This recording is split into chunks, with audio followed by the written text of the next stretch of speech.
The good part about where banks are today is Dodd-Frank has been a reality. Much of the changes that have been written into law are in effect. I'm Paul Ferrillo. I'm a senior securities litigator at Weil Gotshal Manges in New York City.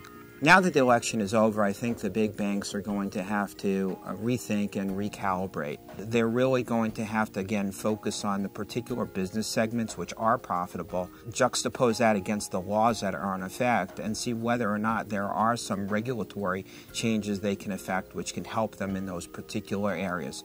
I call this changes around the margin because I don't think there's going to be a big chance of getting anything drastic passed, especially in an environment where the Senate is Democrat-controlled, the House is Republican-controlled, and you're probably going to have much of nothing over the next 4 years. Consumers are facing the true double-edged sword here.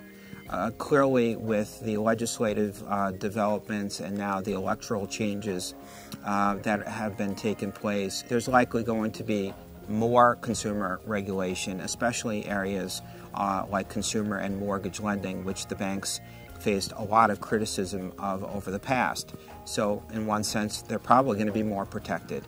On the other sense, I fear that consumers are going to be looking at higher fees, transactional costs, and charges because the banks are simply not going to be able to make the profits that they used to make because of the increased regulation upon them. Again, look to the Volcker rule and the billions that used to be made on proprietary lending. Consumers and people dealing with the banks are going to be looking at higher fees, costs, transactional costs in terms of doing business. That money has to come from somewhere.